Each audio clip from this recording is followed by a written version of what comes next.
Here's the thing about one-night stands. If somebody takes you home and there are 2 nightstands, that's adultery.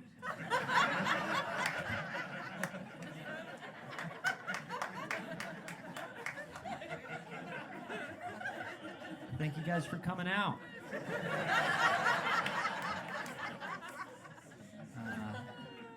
Really appreciate you guys braving the weather and the diseases. It's a crazy world, you know? It's like, would it kill you to have a conversation with somebody you disagree with? Yeah, maybe. That's what they're telling me. We inside or we outside? Maybe now more than ever before. Stay away from those people. It's a crazy world. On Thursday, Mark Zuckerberg lost about $30 billion. On Friday morning, I found exactly $7.32 in a jacket pocket I hadn't worn in a while. It's a crazy world. Fortune can turn on a dime. I'm headed up, he's headed down.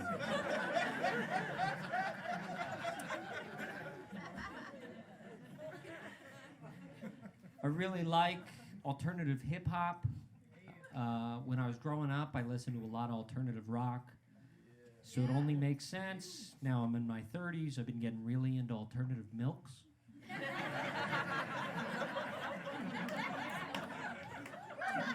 I bought some oat milk recently. I put it in with my oatmeal.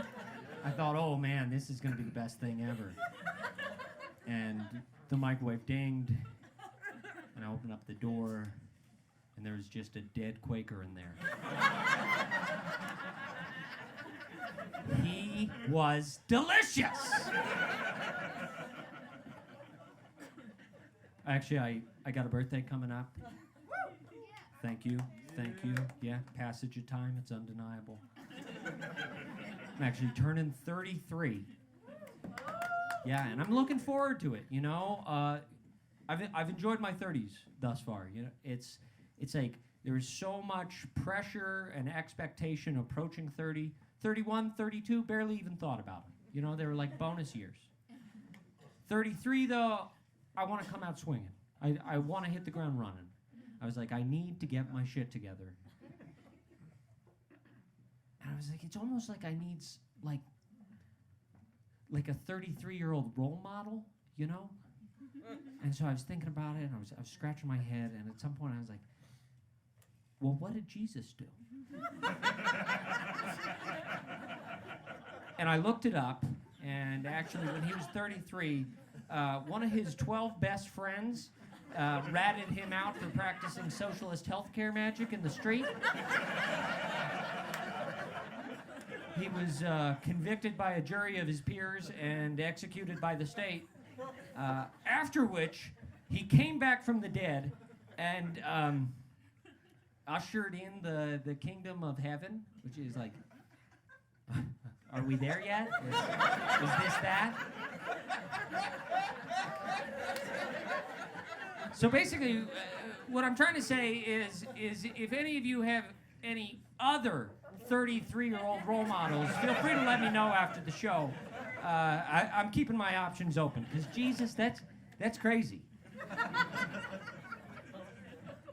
I think, you know, if there's one lesson to take from that, I think it's that it's tough to have 12 best friends at once. I bet Judas just lost his goddamn mind when he got bumped off of Jesus' MySpace top 8. A couple people have pointed out to me that actually Jesus was too old to have a MySpace, which I don't get. I don't know. It's all ancient history. Jesus Christ, he was a carpenter, but he's really much better known for his catering. All you ever hear about is just all those times he brought food to those places, and people were worried there wasn't going to be enough food. And lo and behold, Jesus had packed enough. You never hear any stories about pieces he built or worked on. Hey, those are great cabinets. Who put those up? Those? Actually, Jesus Christ did those. Jesus Christ, the Son of Man, one and the same. And after he was done, he brought my uncle back from the dead. Jesus, what a guy. Though, now that I think about it, I do recall one story where he carried a piece that somebody else had worked on. Quite some distance. But you know, that's really more no-collar labor rather than blue-collar. Sometimes that joke gets a groan, and I just think it's weird people get upset when you remind them Jesus was working class. Growing up, I was kind of a sad little kid, so my parents, they sent me to a therapist. This therapist said that I had something called a fear of success. And I wish I could go back, you know. I wish I could go back and see my young self. And if I could, you know, I'd just say, you have nothing to worry about. You're not going to be a particularly successful person.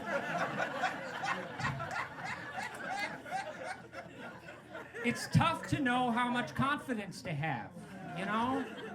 Everybody's always so stoked to tell their friends, oh, you should be more confident. You got so much going on. You just need more confidence. It takes a much better friend to say, hey, you know what? You've really grown far too confident. It's hell for the rest of us. Sometimes when your friend compliments your new shirt, that compliment is almost entirely for the shirt.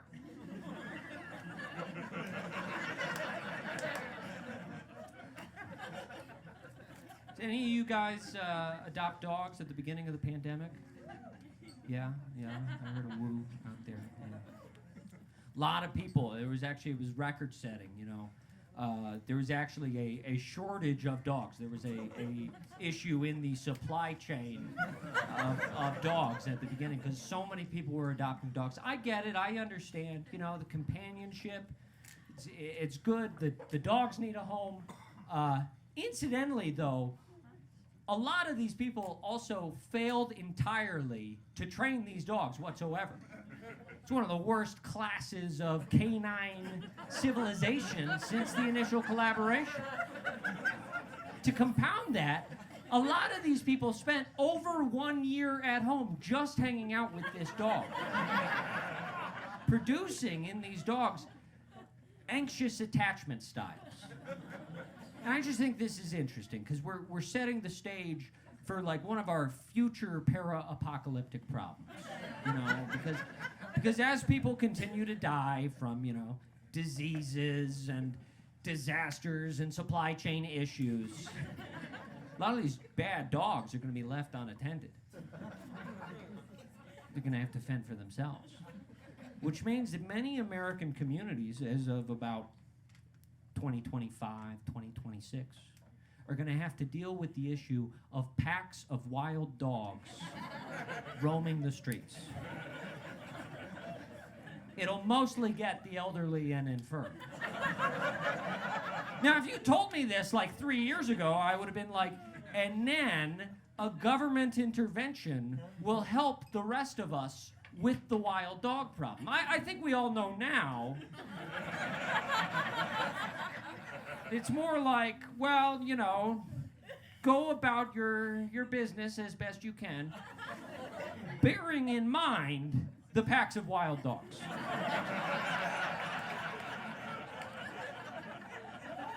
And if you guys know of a better fitness motivator, I don't want to hear it. I bought a kettlebell a few months ago. Man, I have just been ripping that thing. Whenever I'm feeling a little tired or complacent or like I've done enough, I say, oh yeah, tough guy, are you strong enough to fight off a pack of wild dogs? Let's do 15 more.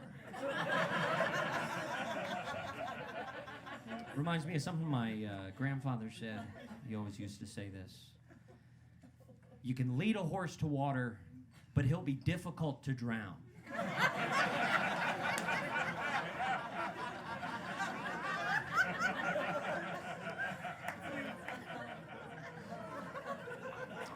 was reading the news the other day.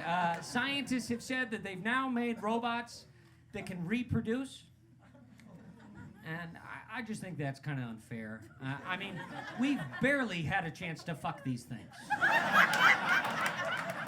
Now they're gonna go off, start having healthy robo relationships, starting robo families. That fucks up my plans.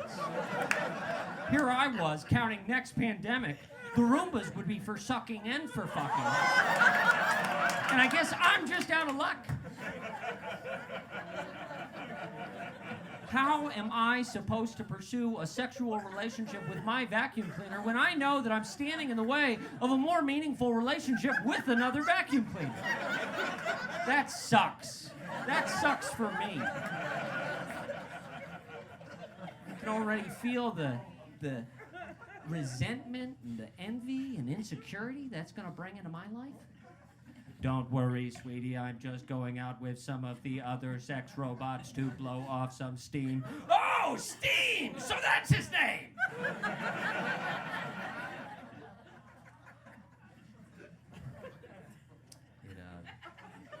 It reminds me of something William Shakespeare said, actually. Alas, poor Yorbot, I hardly fucked thee. It's a lot like something he said.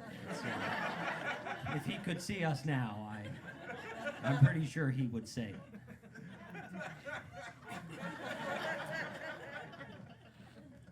I don't know if you guys will believe this after those last couple pieces of material, but I am actually single. I wouldn't consider myself like fun single, you know, but I'm not like sad single. I'm more like afraid of choking to death on food single. It turns out sharing meals with other people is an evolutionary mechanism that reduces your likelihood of choking to death on food. That occurred to me recently when I was choking on some food.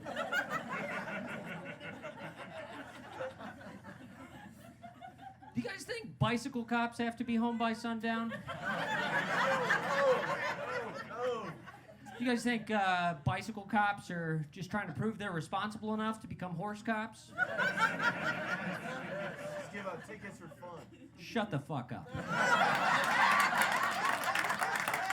Do you guys think horse cops, and this time I'm referring to the horses, have Kentucky Derby style names like Justified Force, the No Knock Kid, maybe Lady Ivermectin? Trying to take better care of myself, you know, trying this cleanse diet. It's called the Poison Cleanse. It's pretty simple, it's pretty straightforward. 3 weeks, all you eat, all you drink, just poison. To be honest, I feel bad, you know? And I was thinking about stopping, and then I reminded myself, that's just the poison working. You guys have been great. Have a great rest of your night.